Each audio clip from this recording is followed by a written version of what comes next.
Hi, and welcome to the Running with Kelly podcast. This is the 16th, 17th episode, I think. And my name is Coach Kelly, and I'm an RRCA certified running coach. And with me in person, in the flesh, is Alex Kroll. Hi, nice to see you. Nice to see you out there too. Welcome to the podcast. We are in our holiday colors here today, in our holiday set, live together. So that's kind of fun. Holiday mugs matching. We actually have a really fun topic today, but first we're going to kind of recount 2023. Kelly, what was your highlight this year? Getting injured. No. That's a little, we've touched on that. No. That's okay. The highlight, I think, was I was doing so well with the miles and different kind of events. You know, I did the Freezer Roof series, which I had never done before. I did the Winter Warrior, which I've never done as a half marathon before. Did a marathon in Canada, the 24-hour, the Old Forge, my 10th time doing Can Lakes. And actually, when I said getting injured, that actually isn't a bad thing. I've been learning all kinds of great stuff from my we're going to touch on that in this episode too. A lot of the stuff you've learned. So that's kind of the year. Even though I'm ending the year not able to run, it was really a full year. But you've had an outstanding year. You know, it's really interesting because so when I went back through, there's a thing that you can do to kind of pay attention to how many races you've done. And so when I went back through and I actually did a little spreadsheet of all the races I've done, I had forgotten that I had done some of them because I did Winter Warrior a year ago. I'd forgotten that already. I did Mind the Ducks and I did 31 miles. I forgot about that. I did the overnight relay. I did the Ragnar relay. Like I did a lot of really cool racing this year. And so reflecting on it, Seneca 7. Really? So really reflecting on it, it was a big year, but I have big plans for 24. And part of that is getting stronger. Yes. So we're going to talk a little bit about ways you can get stronger moving into the new year. You know, it's winter. It doesn't feel like winter here just yet. Knock on wood that we get some more of this weather because it's great for running. Maybe not great for skiing, but great for running. But we're going to talk a little bit about ways to get stronger and to try to stay injury free or to recover from injury a little bit. So so most injuries that we can sustain, including my Achilles injury, can often come from a weakness in the hip, a glute weakness. That's generally where the issues will stem. And so making sure that you add that type of work into your training is really important. But we were talking earlier because I thought we were recording this entire podcast earlier and realized we never pressed record. That's why we're talking so fast. Now, but it's something that we don't do. I mean, generally. Yeah. I mean, we were talking earlier that warming up, like I'm terrible at doing my drills before I run. I'm terrible at stretching when I'm done running. And I'm finding the more of that I do, the better my running is. And so there's a lot of really functional movement that you can do in a lot of different types of strengthening and stretching that, you know, in your hips and even in your core that'll make you a better runner. For sure. So I developed this class called Runners, Cardio, and Strength because we runners, and I'm putting myself in there, I'm so bad at making sure that I'm doing that type of work consistently. And if we can add it in the winter, when we're not so focused on doing our 800s or our mile repeats or whatever, it's more building a good base at that point with miles, adding in a good routine of hip mobility, core work, strength work is really important at that time. So I developed this class about 8 years ago. It's a HIIT style workout. So we do 3 minutes of cardio, and the cardio are running form drills. Yeah. So you've done it. We've done butt kicks, high knees, skipping. I mean, all those movements that really help strengthen your running muscles. We'll do those for 3 minutes. And gets your heart rate up. Yep. Then we spend a couple of minutes doing some kind of strength work. It could be using light dumbbells. It could be using our body weight. And then we spend a minute doing core. So we do 4 intervals of those. And then we usually do what we call an iron set, which sometimes is descending burpees from 10. Oh, we love those now. You know, Karen D'Angelo, if you're out there, yay! we do love those because they do make you stronger. That I mean, I'm at a point now where I don't want to toot my own horn too much, but I can do 20 good form push-ups, and I could never do that before.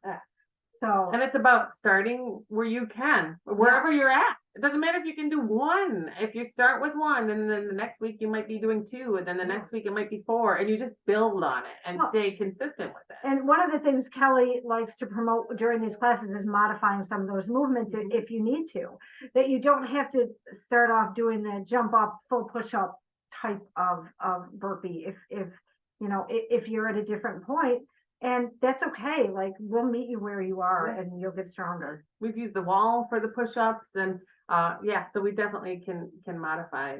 So we started that class, I want to say maybe 8 years ago, and it's really the only way I am consistent in doing it. And it's great because I end up doing it 3 times in the week. I put it together and I go through it once. I do go through it again later in the week, and then during the class I'm doing it. So I find that I am so much stronger when I'm doing those workouts consistently. So, and Alex has some plans for the coming year. And so I've used her as a guinea pig and started adding in some body weight specific exercises. And how do you feel about that? Well, so Kelly has added in some of these strength moves into my running plan. And when I first looked at it, I thought, oh, that looks easy. That looks easy.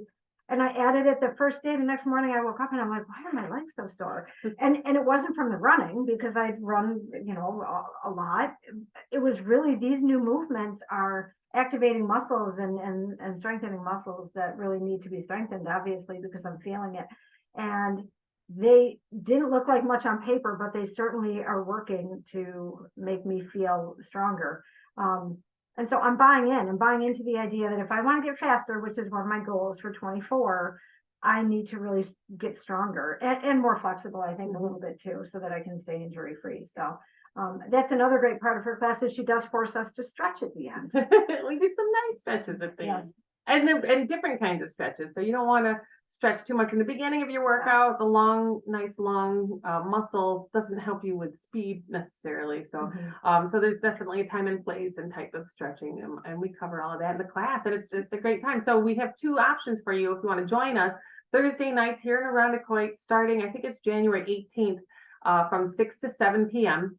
And then we're going to do a Sunday one at Covenant United Methodist Church from 8 to 9 a.m. That's going to be 6 weeks of class, and that starts the very first Sunday in January. I think it's the 6th or 7th or something, 6th. And to register for the Thursday night class, you'll go to West Irondequoit's website, to their community education. You can register online for that class, and it's a Briarwood. Yep, yeah, Briarwood, yeah. So it's at one of the elementary schools here. And it's really a great time. We have great music. Kelly lets us pick some of the music for her, so we get some cool playlists to dance around to and to work out to. And it's a really good time. It's a very welcoming group. I mean, Kelly makes everybody feel comfortable, whether you've been coming to the class for 8 years or if it's going to be your first time. We want everybody to have a good time and to get stronger, and really spend this time in the quote unquote off season to work on some things that you don't work on when you're training for those marathons, half marathons, 5Ks, whatever it is you're training for. And it's definitely, more fun to do it with friends anyway. And sometimes if you make arrangements ahead of time, we can meet for a run before or after class. So if you're interested in the Sunday morning class, just send me an email, runningwithkelly@hotmail.com, and I will send you the Google form for that. So join us for that. And then the other thing we wanted to mention is coming up on December 24th is our annual Run for Remembrance. Last year would have been our 10th annual. We had to cancel it or move it online because of the horrible windstorm that came through. Yeah, it was awful. Not going to be safe. So this will be the 10th time in person. And just to give you a little bit of background, back in 2012 was when the Sandy Hook massacre had happened. I think it was in November. It might have been October, I think November. Anyway, another certified coach had put together a virtual run for remembrance for those lost in that shooting. And so we participated in that here in Rochester. And we met at Briarwood Elementary School on December 24th in the morning, and we had our race bibs with the kids' names on it and everything, and went for the run. And it was meant to be a quiet, reflective run. So while we were out there, we had gotten word that there was a shooting in West Webster. They were shooting at our first responders Yeah. at a situation that was another horrible act of violence happening right in our backyard. Yeah. And so upon seeing the news for that, I had said to my husband when I got home, we need to do this run every year because there's always going to be more violence, unfortunately. And so there's always going to be more people to run for and to remember. But it doesn't stop there. It doesn't stop at the remembering, but it continues on with that hope. That we need to continue to hope for a better future and for a peaceful future, and that we can be leaders in we can bring living peace into the world. Yeah. So we meet at I Square a little bit before 9 a.m. Again on Sunday, December 24th, 9 a.m. at I Square in Irondequoit, and we'll have a short program where we'll talk about different people that we might want to reflect on and remember.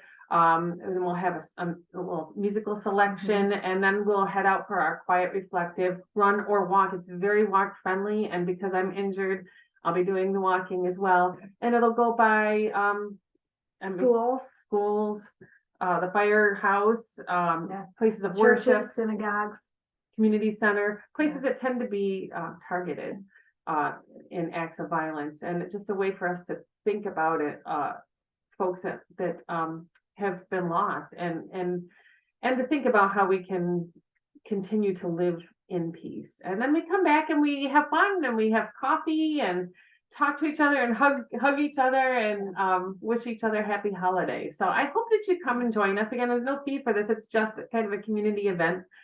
Started 10 to 11 years ago. So hope that you join us. What do you have planned for the rest of the year, Alex? Well, break's coming up next week. That'll be great. It'll be a good opportunity to get some miles in, because I was streaking through December with a run streak of at least a mile, but that ended Friday because I had to pick up my son from college. So I want to run a little bit. I want to spend time with my family. How about you? What's your plan for the rest of the year? My plan is to enjoy working on my physical therapy. I do like the physical therapy, actually. I've been enjoying it, and I've been finding that I'm getting stronger and stronger. Well, you're learning a lot of really tough strength moves, too, which you will all learn. And I think, wow, that looks really challenging. You're all going to be some of learning. these one-legged things are really challenging. Yes, for sure. And hopefully my physical therapist, I call him Coach Jeff, is going to join us on the podcast, hopefully in January. That'd be fun. I told him we had to wait to have him on until I'm back running. I did try running last week. It was on a Monday night. I just did 5 total minutes out of 35 minutes walking on the treadmill. 5 of it was running. And I came in because I felt good, and I told Coach Jeff, and he said, no. He said, I'm glad that you felt good, but you're just not quite ready. And I was like, what do you mean I'm not ready? So I got my hand slapped. It's okay. I'm going to be even more ready. So I'll do some of that and spend time with family. I'm looking forward to seeing my sister from Colorado. It's great. The people, you have family over from England? We do. We have family from England right now, which has been fantastic. And then we do see more family at Christmas. And so it's definitely a busy and full time of year. For sure. So we're almost looking forward to January when things start to settle down, but I'm going to just love every moment that we're in right now. So hope to see you on December 24th. And I really hope that you guys are looking at your goals for 2024 and finding a way that Running with Kelly can be a part of your goals. So register for a class, come join us on Thursdays or Sundays. Get strong, get fast, and happy running. Happy running in peace.